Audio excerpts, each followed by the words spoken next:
Overcoming the challenges of talking to teens, ways you can put them at ease with sensitive subjects, tonight at 5. This week on KSL, we are focusing on kids under pressure. Where do you start as a parent to speak to your children? KSL and NBC are teaming up this week to focus on the mental health needs of our kids. For more on helping your kids cope with stress, search Kids Under Pressure on the KSL TV app. We are on the KSL TV app. We're also on Facebook Live. So if you're watching, I'm encouraging you to weigh in and post your questions. Today we're talking about something we started last night, and that is counteracting technology and the 8-second hugs. Because as a parent of 2 children, this is something I'm concerned about. This is something I think our society as a whole is or should be concerned about. Would you agree? Yeah. I mean, electronics came into our world and we all thought they were wonderful. You know, it was the newest, greatest, best thing.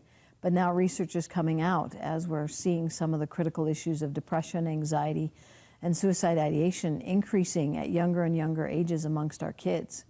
And so part of the research is showing the impact of technology is really having in our world versus the generations that didn't have this technology. What an interesting topic. Obviously, nationally, NBC's been talking a lot about issues with depression, suicide, very serious topics that parents, such as myself, such as a lot of us in the newsroom, have been getting very interested in ways that we can be better parents. I know a lot of you out there, we've been putting it out to ask us questions. So during the course of the next 10, 20, 30 minutes, whatever it is, if you can take a moment of your morning and just shoot those questions into us, we would like to talk to Michael Ann directly about those. First, kind of give us the everyday strong model that you all have had through the United Way. What's that all about? So, you know, anxiety and depression is really interesting because I think it's really complex.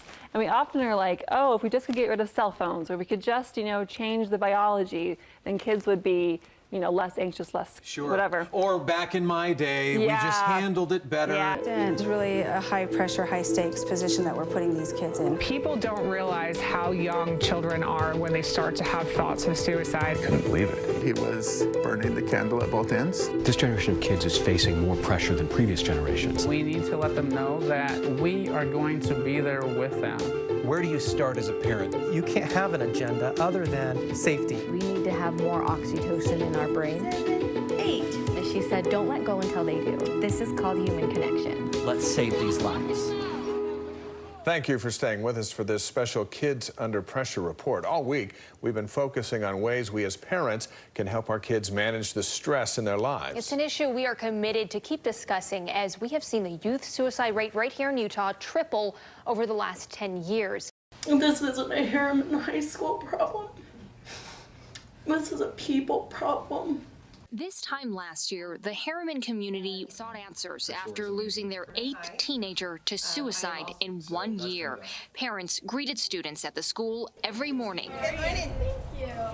Good morning. Yeah, let's start. And students formed new clubs, but the community knew they needed a long-term solution. How do I make my child feel safe? How do I give them an experience with emotional safety, meaning that they feel safe to talk? And you'll learn a lot about what they feel and think if you just listen carefully to how they even describe their environment and their friends. What are y'all talking about? Teens today are stressed out. And it's not just stress, they're debilitated. They're like, I can't function, I have panic attacks.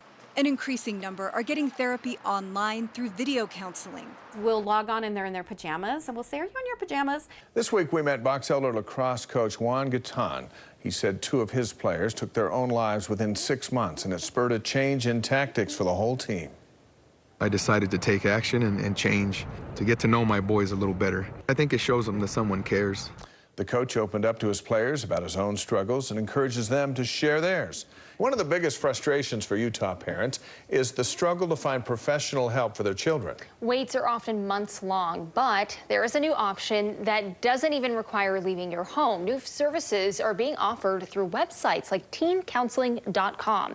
There, parents can help select a licensed therapist for their teen.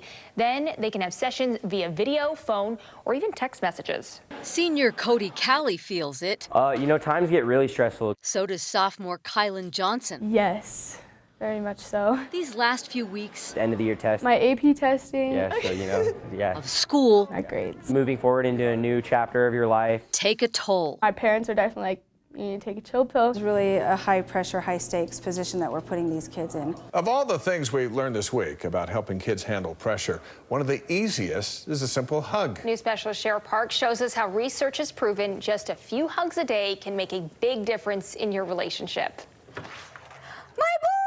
When Carmen Herbert's boys get home from school, how are you guys? The first thing she does is hug them. It was last year this busy mom of 4 boys learned about the 8-second hug 8 times a day. She attended a presentation by Dr. Christy Kane that focused on counteracting technology through human connection. You can watch these stories and many more from our Kids Under Pressure series on the KSL TV app. Have a great and safe Memorial Day weekend. We'll see you back here on Monday.